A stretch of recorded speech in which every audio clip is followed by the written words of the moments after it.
sede de ti, Rei meu e Deus meu, faz chuva,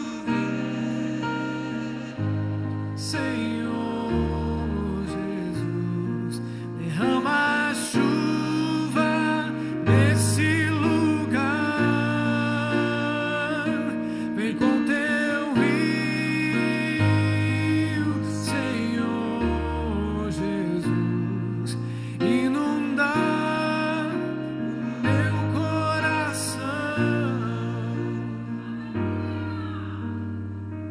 Aleluia. Essa é a tua oração, amém? Oh, bendito é o nome do Senhor Jesus. A chuva sempre é sinal de abundância, de alegria. A chuva é sinal da bênção de Deus. Só que a história que lemos nessa noite aqui está num contexto de um período de que durante 3 anos e meio não choveu, diz a palavra de Deus, e nem caiu orvalho sobre a terra. O interessante é saber de que não está chovendo por causa das palavras do profeta Elias, que encontrou na ausência da chuva uma forma de atrair a atenção do povo, que estava se corrompendo e se distanciando da vontade de Deus, indo atrás de outros deuses, principalmente de um Deus chamado Baal. A pergunta que quem sabe lhe vem primeiramente à sua mente, ao seu coração: o que isto tem a ver conosco? Nós preparamos ali algumas informações para você, além de ouvir e vendo também, porque a chuva vai falar-nos da resposta de Deus.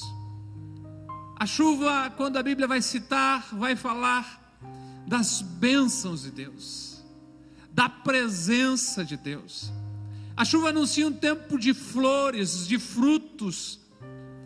Em tempos de chuva, ou quando somos avivados por Deus, somos mais dedicados ao Senhor. Em tempos de chuva, o nosso coração se torna mais missionário, o nosso coração se torna mais doador. Em tempo de chuva, nós somos mais amorosos, mais compreensivos, nos preocupamos menos conosco e mais com o próximo. Em tempos da visitação de Deus, nós nos concentramos mais em agradar a Deus e não a nós mesmos.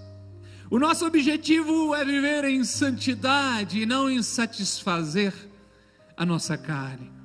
Em tempos de chuva, de avivamento, nós temos desejo de orar, de ler a palavra, de participar dos cultos, de evangelizar, de encorajar, de ajudar. Em tempos de chuva é quando nós estamos mais vivos, queremos ser mais produtivos. A pergunta que pode se fazer é: tá aí, quando vem a sequidão? Bem, aí é preciso preparar um caminho para o avivamento. Aí é preciso preparar o coração para que Deus envie novamente a sua chuva. E olhando para essa história de Elias, o rei Acabe, os profetas desse Deus chamado Baal, que eu gostaria de olhar com você para um caminho que prepara o avivamento, para um caminho que trilhado vai nos levar a desfrutar das abundantes chuvas de Deus sobre nós. Como já lhe falei, são 3 anos e meio sem chuva, sem orvalho. Nós ficamos aí esse período de chuvas não tão regulares e os problemas começaram a aparecer. E mesmo com toda a tecnologia de reservatórios e tudo mais, a gente ouve dia após dia o governo se posicionando, principalmente na região de São Paulo, o sistema Cantareira ali dizendo: não vai faltar água, o governo tem suas formas, tem o seu jeito, mas cada dia que passa o reservatório vai diminuindo o nível de água. Imagine em volta isso há milhares de anos atrás, 3 anos e meio sem chuva, sem orvalho. Ao final deste período, o profeta se apresenta ao rei Acabe, o rei da nação de Israel, e propõe a este rei um desafio, propõe a esse rei um duelo, e o duelo era, primeiro, de que fosse levado as pessoas ao monte, e ali presenciasse o duelo entre Baal, o Deus da tempestade, e seus profetas, e Elias, o profeta do Deus vivo. A nação de Israel conhecia Elias, a nação de Israel até mesmo conhecia Deus, mas havia se distanciado. O que me chamou a atenção, ao olhar para essa palavra, é que o povo estava precisando de chuva. Só que naquele momento, nesse episódio, ela não está vindo porque eles abandonaram a Deus para seguir o Deus da tempestade.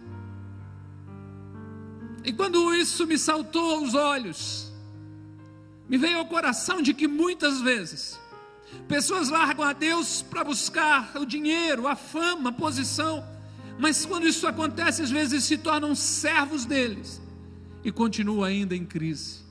Pessoas que às vezes deixam Deus de lado na procura de um amor, na procura de uma aventura, mas quanto mais o tempo passa, se sentem sozinhos, porque Deus é o único que é capaz de suprir as necessidades do homem.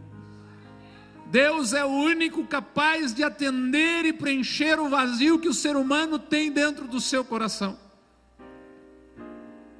O desafio é lançado, Acabe aceita o desafio.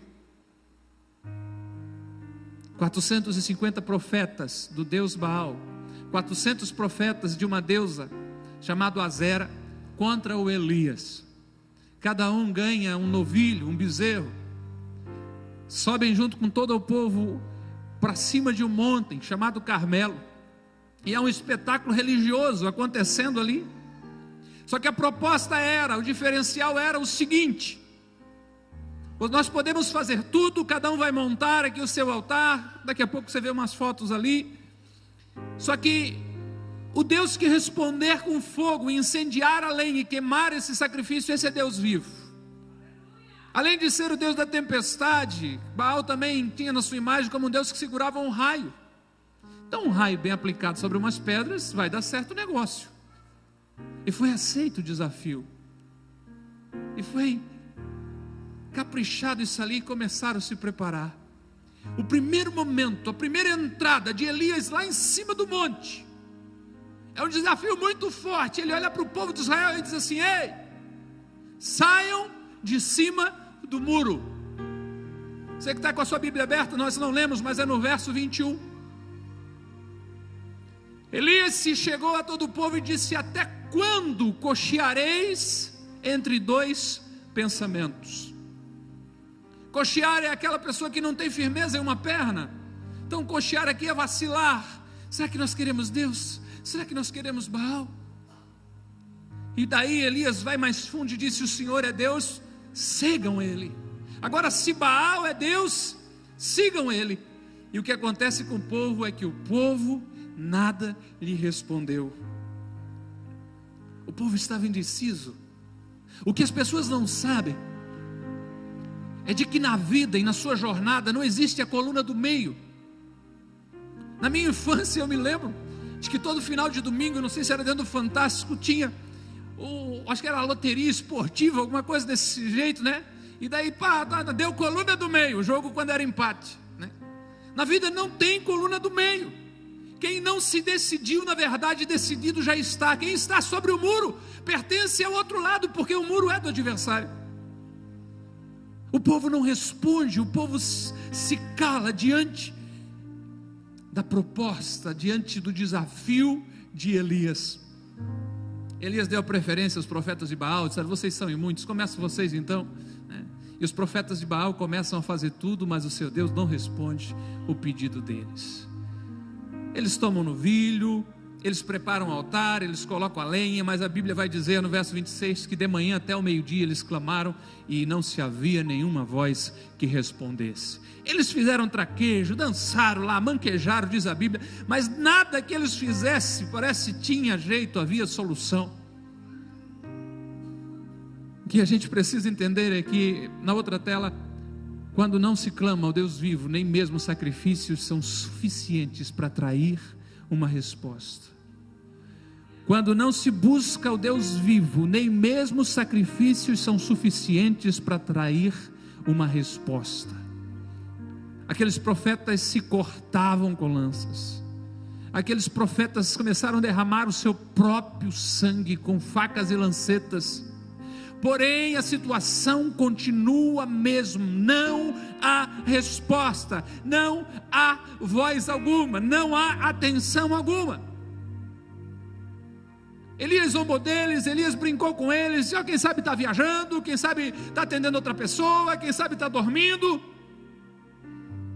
Mas chega por volta das 3 da tarde, Elias entra em ação, e aqui começa a nossa verdadeira jornada, e começa a apontar um caminho para o avivamento, apontar um caminho para as chuvas dos céus.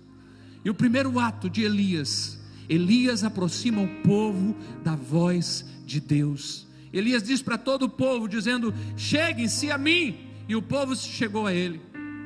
Preste atenção aqui, eu preciso aplicar isso, eu não havia pensado dessa forma. Estou confiante que o Espírito Santo tem trazido essa iluminação a nós. O povo primeiramente obedeceu ao chamado do rei, ao chamado do profeta, e todo o povo, por mais que enfrentou dificuldades, mas o povo estava em peso sobre o monte, mas ainda estava distante do profeta. E o profeta lá no Antigo Testamento é símbolo da voz de Deus. Profeta no Antigo Testamento, voz de Deus. Qual é a voz de Deus nos dias de hoje? Pode ser que não soe tão doce, mas uma grande multidão vem à igreja todas as semanas, mas alguns ainda estão longe da palavra de Deus. Enquanto não houver uma aproximação da palavra de Deus, não existe avivamento. Enquanto não houver uma paixão por este livro, não apenas pela sua literatura, não apenas pelo seu compêndio de leis, não apenas pelos seus registros históricos, pela sua arqueologia, mas pela convicção de que ele não é simplesmente algo de enfeite literário, mas é uma carta de amor destinada a alguém que está fazendo uma jornada de volta para a sua pátria, e precisa ser aplicado na nossa vida. Não há avivamento genuíno sem a palavra de Deus em ação. O povo está sobre o monte, o povo está na expectativa, esse povo foi obediente até, mas Elias diz: ei, vem mais perto, se aproxima da voz de Deus. Aleluia. Escondi a tua palavra no meu coração para eu não pecar contra ti, disse o salmista. Responda para você. Você sabe onde está a sua Bíblia? Abriu ela essa semana? Aplicou o que leu nela na sua vida essa semana? É desafiador, mas não existe outro caminho. Não caia na falsa ilusão de que você me paga para ler a Bíblia para você, não é real. O que eu faço é vir aqui compartilhar com Deus, com você, o que Deus colocou no meu coração, mas é você que precisa no dia a dia ir ouvindo Deus, e Deus ir corrigindo a sua vida, ajustando o seu caminhar com Ele, trabalhando na sua vida no dia a dia, conduzindo você. Você precisa ter uma paixão pela palavra de Deus e carregar a Bíblia aonde você for. Precisa andar com esse peso? Não. Precisa tê-la na mente e no coração. As nossas decisões precisam ser guiadas por ela. A nossa vida social precisa ser dirigida por ela. A nossa vida familiar precisa ser apontada por ela. Chegai-vos a mim, e o povo obedeceu a voz de Deus. O segundo ato de um caminho para o avivamento é a restauração do altar.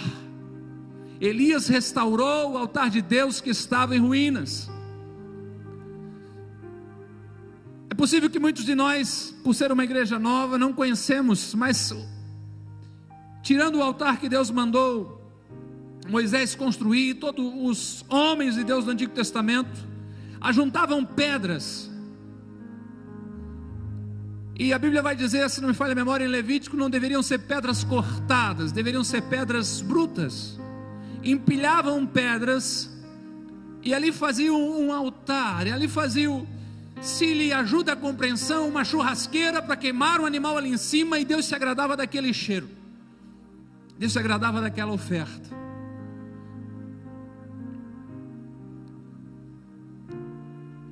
Só que esse sacrifício pelo pecado, pela culpa que Elias fez ali, Jesus fez por nós lá na cruz do Calvário. O que a gente precisa ver é que quando ele olha para o altar do Senhor que está derrubado, e ele começa a restaurar este altar, há um chamado, porque eu olho para mim e para a tua vida e entendo que o altar hoje é a nossa vida e a oferta somos nós mesmos a Deus. E uma pergunta que eu tenho para nós é: nós somos um altar pronto para a oferta, ou nós estamos em ruínas do ponto de vista de Deus? Será que existe na minha vida e na tua vida pedras fora do lugar, prioridades invertidas, a prioridade do reino deixado para trás? Como está o meu altar? Como está o seu altar? Não sei se você sabia, mas nós sonhamos com uma igreja muito mais viva, mais dinâmica, uma vida cristã mais animada, mais florescente. Se lhe ajuda a compreender, eu olho para mim e para você e vejo que nós estamos carecendo de muita chuva de Deus. E alguém que já viveu um pouco mais do Evangelho, já caminhou em tempos em que florescia-se mais, em que se vibrava mais no culto, em que a presença de Deus tinha mais liberdade, em que o louvor era feito com mais empolgação. Só que a igreja não é feita de altar aqui apenas, de músicos, de pastores. A igreja somos todos nós. Como está o nosso altar? Como estão as nossas prioridades? Prioridade de tempo, prioridade de recursos. Você sabia que a comunidade Ágape tem alguns projetos que não estão sendo executados por falta de recursos? O aparelhamento das salas, o treinamento de obreiros, a conclusão ainda de algumas coisas no pátio, a aquisição de um espaço para treinamento de finais de semana com retiro de liderança. Você sabia que existem ministérios que não estão acontecendo por falta de recurso de pessoas? Você sabia que existem ministérios sobrecarregados, às vezes sobre um ou sobre outro, porque as nossas prioridades não estão totalmente focadas no reino de Deus? Você já imaginou quantos mais pequenos grupos poderiam estar em ação, ganhando almas e cuidando bem delas, se você deixasse o medo e o comodismo e entrasse em ação? Prioridades. Às vezes pedras fora de lugar, pedras desalinhadas. Como está o nosso altar? Está edificado? As pedras estão em odres? Uma outra coisa que eu quero destacar é essa ali, ó: todos devem ser um altar a Deus e todos devem se ofertar a Deus. Elias está envolvido com a nação de Israel, e a nação de Israel havia uma separação, uma divisão tribal, se você consegue me entender assim. Deus faz uma promessa a um homem chamado Abraão, estende a promessa para o seu filho Isaque, que estende a promessa para seu filho Jacó, no caso já neto de Abraão. Esse homem Jacó tem 12 filhos, e daqueles 12 filhos Deus forma a nação de Israel com 12 tribos. E o profeta, sabendo disso, que está falando ali para pessoas de diversas descendências, dessas 12 tribos, dessas 12 gerações diferenciadas ali, pega uma pedra para cada uma daquelas tribos, para que ninguém fique fora deste propósito de Deus. Ninguém poderia dizer que deixou-se de ofertar, ninguém poderia dizer que não participou daquela oferta naquele dia. Para que haja uma chuva de avivamento, o altar precisa ser restaurado, as prioridades precisam ser ajustadas, as pedras precisam colocar no lugar. Tem gente que gosta de pregar usando para cada uma dessas pedras um dos frutos do Espírito, outros incluem outras coisas. Eu só sei que quando a minha vida e a tua vida anda com Deus, essas pedras vão se encaixando, vão se ajustando, e o sacrifício que é colocado sobre essas pedras consegue realmente ser agradável diante de Deus. Elias faz algo muito interessante também. Ele oferece o que existe de mais precioso. O que estava faltando naquela época? Água. Água. O Monte Carmelo tinha uma vista para o mar. Eu não sei se desceram do monte, foram até o mar buscar essas águas, se por instrução de Elias, quando subiram já levaram as águas. Eu não sei se naquele lugar ainda existia uma fonte que tinha água. Mas é fato de que Elias, no momento em que faltava água, cava ao redor do altar uma valeta. E eu fiquei perguntando para Deus: que pode ser isso? Eu não sei se ele queria evitar que a oferta de Deus saísse daquele extremo ali, se ele queria fazer uma diferenciação entre o que era sagrado para Deus e o sacrifício de Baal. Mas ele cava ali uma vala e ele derrama por 3 vezes 4 cântaros de água, dificultando mais ainda o fogo, oferecendo a Deus o que estava em escassez, o que era um momento difícil.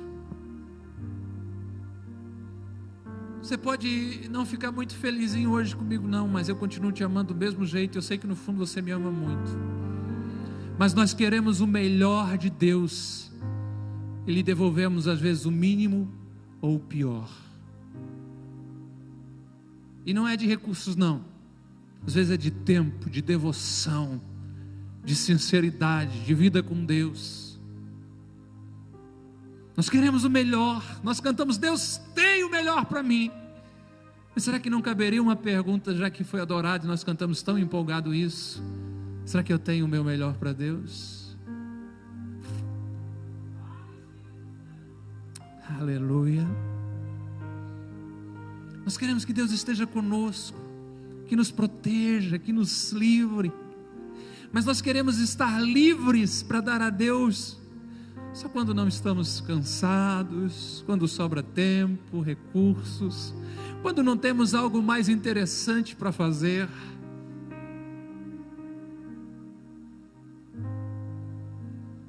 Como é que nós vamos desfrutar de um avivamento desse jeito? Como é que a chuva poderosa de Deus pode vir sobre a nossa vida e nos impactar tremendamente? Quando nós entendemos essa prioridade. Deus sempre vai exigir ser o primeiro na tua vida, porque senão Ele não é nada. Deus não é um ator coadjuvante, Deus não é uma segunda voz. Deus é Senhor, Deus é Rei, Deus é o príncipe da paz, a Bíblia diz. Deus é o primeiro, diz a palavra, João diz isso, e também o último. Tudo começa nele e termina por ele. Deus tem o melhor para mim e para você, eu creio nisso. Mas será que eu tenho oferecido o meu melhor para Deus? Fui desafiado com uma pergunta essa semana por um amado amigo e pastor. Na reunião que estávamos no final, ele disse: reflita sobre isso. Se Jesus voltasse esse ano, como você viveria?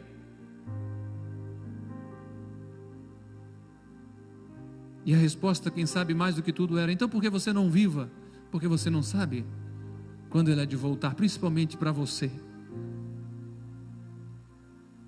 Elias ofertou o que havia em escassez. E quando, meus amados, o povo estava perto de Elias, o altar estava restaurado, a água estava derramada, então ele ora para que Deus mostre ao povo quem é Deus. E nós lemos isso nos versos 36, verso 37. O Senhor, o Deus de Abraão, de Isaque e de Israel, fique hoje sabido que tu és Deus de Israel, e que eu sou teu servo, e segundo a tua palavra fiz todas essas coisas. Responde-me, Senhor, responde-me para que este povo saiba que tu és Deus, e que fazes o coração deles voltar para ti. E daí nós temos a primeira resposta de Deus a Elias: desceu o fogo do céu. Botar pegou fogo, mesmo com 12 cântaros de água, mesmo encharcado daquele jeito, e o fogo foi tão intenso. Você que é leitor da Bíblia, eu não sei se você já parou para pensar nisso. Eu não sei se você também sabe quantos graus Celsius são necessários para acontecer o que aconteceu naquele dia, se isso é possível. Mas a Bíblia diz que consumiu o holocausto. O holocausto era a vítima que havia sido oferecida, o bezerro. Consumiu a lenha, ela estava ali para ser consumida, para fazer o fogo. Até aí tudo bem. Mas consumiu as pedras, consumiu a terra, lambeu a água ao redor. E o povo que lá atrás estava na dúvida, calado, se Deus é Deus, serve Ele, se prostra diante de Deus agora e começa a clamar e dizer: o Senhor é Deus, o Senhor é Deus, o Senhor é Deus. Onde nós estávamos com a cabeça de ter essa dúvida, de ficar dessa forma, de imaginar desse jeito, o Senhor é Deus, o Senhor é Deus. Só Deus faz isso. Nem o Deus da tempestade consegue atear fogo, nem o Deus que tem, quem sabe, um raio consegue atear fogo, mas o Deus vivo faz isso, e consome, não deixa dúvida, não mostra que não é truque humano. Ei, a primeira questão está resolvida, o povo está arrependido, se volta para Deus, mas ainda tem algo muito poderoso para nós aprendermos aqui, e eu creio que é o quarto passo, para que você entenda o caminho para o avivamento. Elias ordena que destrua-se a concorrência com Deus. Ele, obedecendo uma lei de Moisés, de que todo aquele que adorasse outro Deus deveria ser morto. Não havia graça naquela época, não havia o sacrifício de Jesus para ter misericórdia. O negócio ali era olho por olho, dente por dente. Mas ele ordena: nenhum deles escape. A Bíblia diz que eles pegaram todos, eles levaram abaixo em um riacho, e eles mataram ali. A aplicação que eu gostaria de trazer para você, o que tem concorrido com Deus na sua vida. Você vem hoje, você ouve a palavra de Deus, você é confrontado pela palavra de Deus. O evangelho que não confronta não é evangelho. E você decide: eu vou mudar, eu vou começar a servir mais a Deus, eu vou servir a Deus com uma intensidade maior, eu vou me envolver mais com o reino de Deus. Mas por você não destruir a concorrência que Deus tem tido na sua vida, amanhã você volta a uma vida de idolatria, amanhã você volta a uma vida de distanciamento de Deus, amanhã você volta a uma vida de preguiça espiritual, amanhã você volta a uma vida de negligência.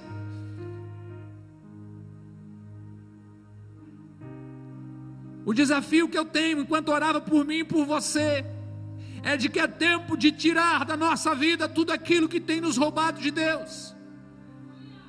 Destrua toda a concorrência com Deus. Deus não aceita concorrência. O que está te roubando de Deus? É algum lazer, é algum esporte, é o teu negócio que você está fazendo que está errado, que você sabe que aquilo te esfria espiritualmente? Coloca diante de Deus, começa a clamar a Deus. O que tem roubado você de Deus é relacionamentos. Coloca isso diante de Deus.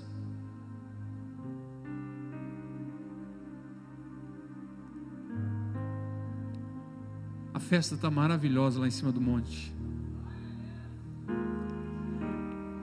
Parece tudo resolvido, o povo viu um espetáculo, mas não choveu ainda. Tudo que foi feito até agora foi preparar o caminho do Senhor. Tudo que foi feito até agora foi preparar o terreno para a chuva de Deus. Tudo que foi construído até agora foi simplesmente um ajeitar das coisas para que Deus tenha liberdade de começar a agir. E é nessa hora que Elias percebe que é a hora de começar a profetizar um avivamento, a chuva, um milagre. O povo já está próximo da voz de Deus, o altar já foi consertado, a oferta extrema já foi colocada diante de Deus, a concorrência foi tirada.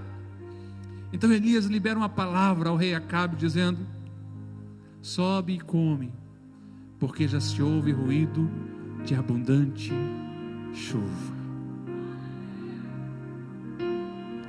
Abundante chuva. Então Elias vai para um resort descansar um pouco. Afinal, aquele dia tinha sido muito difícil. Não? A Bíblia vai dizer no verso 42: o rei Acabe subiu para comer e beber, mas Elias, lembre-se, eles desceram para matar os profetas de Baal. Elias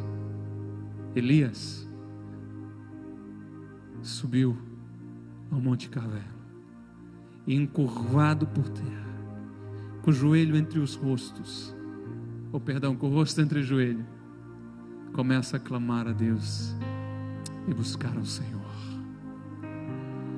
Começa a clamar a Deus. Ele entende que é um momento decisivo. Ei, em nenhum momento isso aqui está se tratando do profeta Elias. O povo aqui é que está em questão. É o povo que está sem chuva por uma ordem da palavra de Deus na boca de Elias.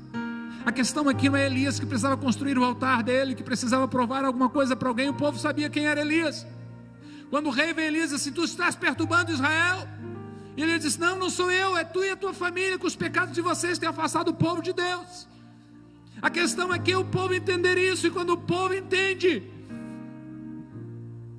Elias entende que também é tempo de eles provarem isso. Elias sabe que está quase tudo pronto para o milagre, por isso ele persevera, porque não existe mais nada a fazer a não ser clamar.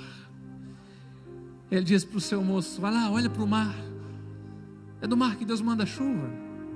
O moço vai e volta e diz: não tem nada, está tudo limpo. Volta lá 7 vezes, insiste, vai lá, persevera. Já está tudo pronto.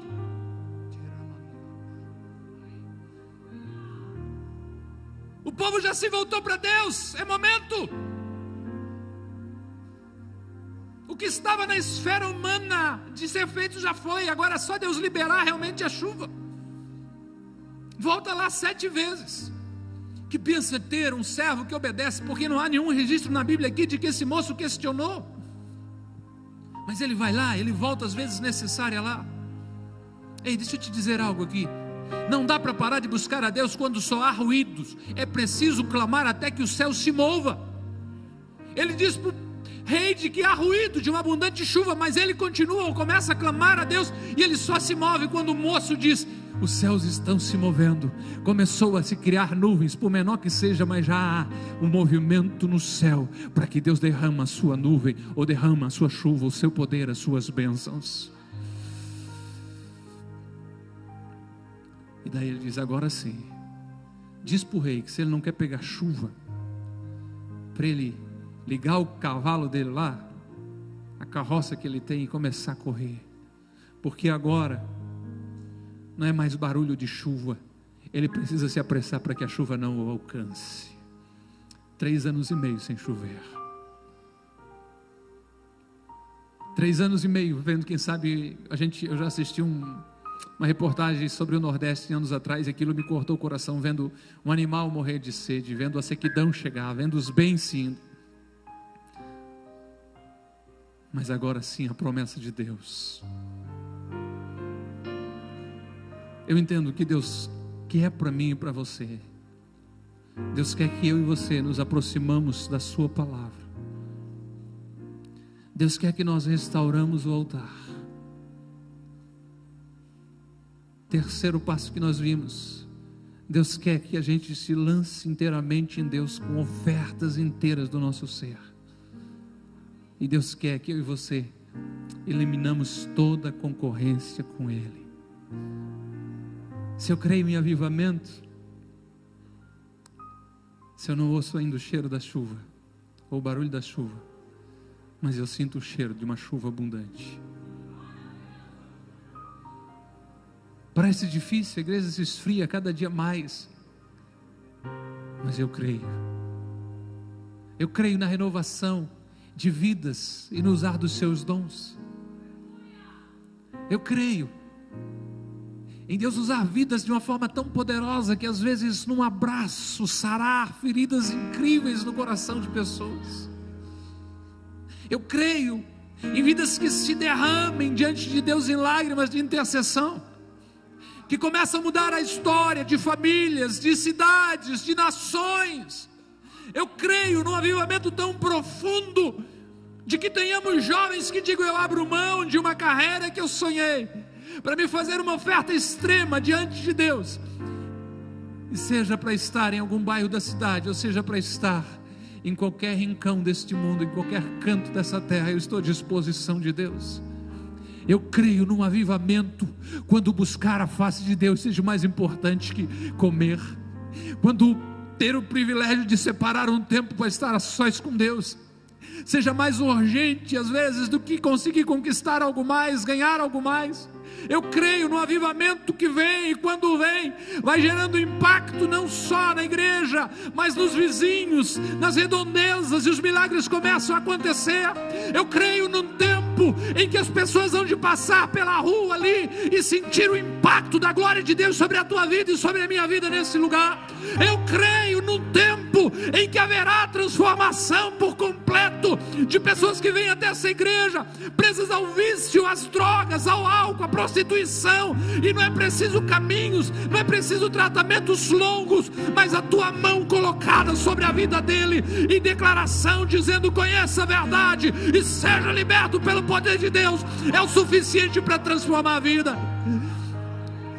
Eu tenho dedicado a minha vida a acreditar no avivamento.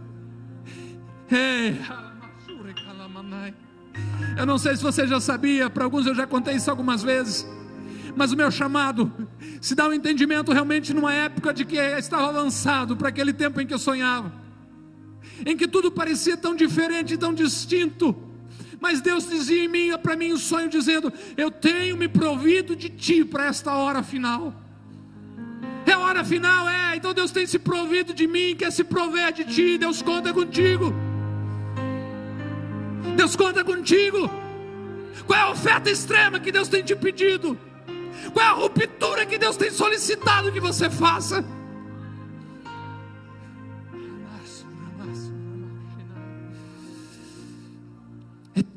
É tempo de uma restauração do altar, é tempo de uma entrega profunda diante de Deus. Não dá mais para satisfazer-se apenas com espetáculos, como quem sabe como o povo ficou extasiado, o fogo descendo, queimando pedra, gente. Mas o problema da seca, o problema da cidade, o reino de Deus não havia voltado a ser ministrado entre os povos, as pessoas ainda passavam necessidades, aquilo ainda não era avivamento, aquilo era uma preparação, aquilo era o momento, o avivamento estava por vir, o avivamento ainda haveria de ser liberado, quando houve esse entendimento de o profeta dizer: agora sim, o que estava no alcance deles, eles fizeram. Eles começaram a buscar mais a palavra de Deus, eles se aproximaram da voz de Deus.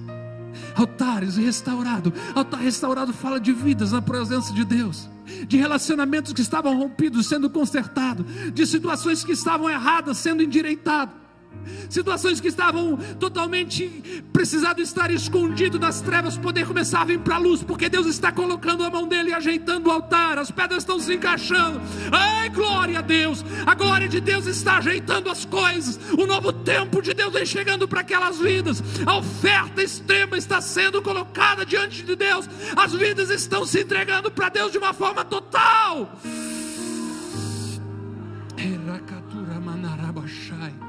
A minha esperança é que eu grite hoje, para que amanhã, quem sabe, você seja tão cheio do poder de Deus, que você clame, você grite, você glorifique tão alto, que a minha voz seja até mesmo não ouvida. Por isso hoje eu grito com todas as minhas forças aos teus ouvidos: ei, desperta, tu que dorme, levanta dentre os mortos e Cristo te esclarecerá. Ei, você que tem ministério, te levanta em nome de Jesus, te ergue em Deus, te alicerça no Senhor, ei, te aliança com Deus. É um tempo extremo, é o tempo da hora final, é um tempo em que mais de 3 anos e meio estamos em sequidão.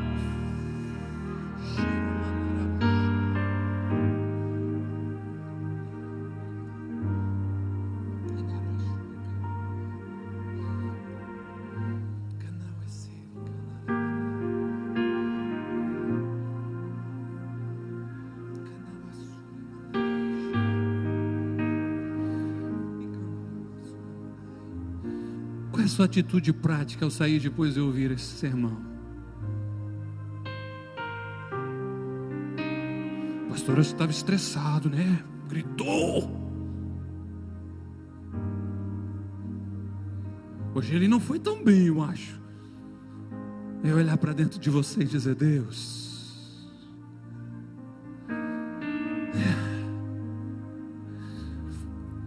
eis-me aqui, Deus. Tem algo muito errado acontecendo no meio evangélico.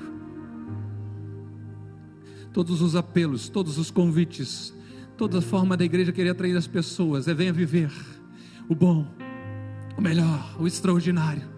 E esquece-se de que a vida com Deus é um plano de morte. Morte do eu, morte do orgulho, do individualismo. Aquele que quiser, pois, vir após mim, tome cada dia a sua cruz e siga-me. Quem quiser ganhar a sua vida vai perder, e quem perder a sua vida por amor de mim, do evangelho, é esse que vai ganhar. Quem disse que você precisa se sentir à vontade para estar fazendo algo? Eu já citei isso outras vezes, mas isso é muito forte para mim, tem sido um lema para a minha vida. Imagino que Jesus não estava nem um pouco confortável com aquela cruz, mas ele tinha um alvo, ele tinha um propósito, ele via a minha vida, ele via a tua vida, e apesar de todo o desconforto, dor, incômodo da separação do Pai pelos seus pecados, ele foi até o final e cumpriu o seu ministério. Seja que confortável, que agradável, todo dia é ótimo ser pastor.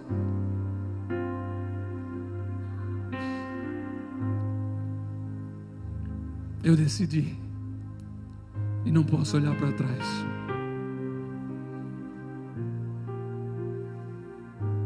Com pedras, com espinhos, caminho de morte todos os dias, entrega todos os dias, oferta extrema todos os dias.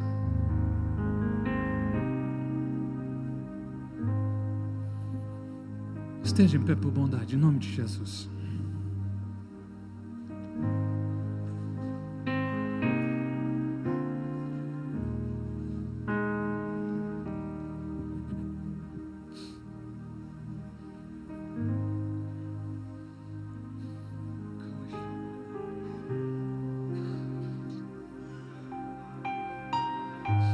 Aleluia. O que você quer fazer? Somos responsáveis por essa palavra liberada de Deus sobre nós.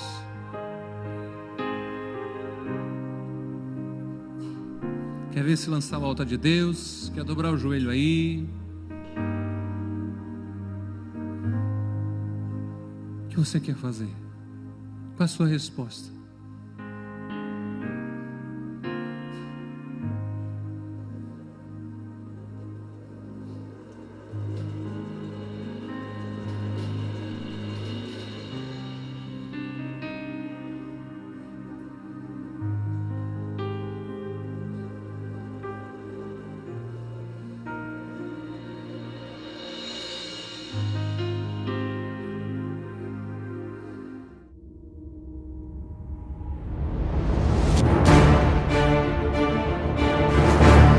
Não traz paz ao teu coração, você está no lugar certo, porque nessa noite você pode ser lavado pelo sangue de Jesus e ganhar uma convicção interna no teu coração, que nem a vida, nem a morte, nem os anjos, nem os principados, nem a potestade, nada pode te separar do amor de Deus em Cristo Jesus. Ei, glória a Deus, aleluia!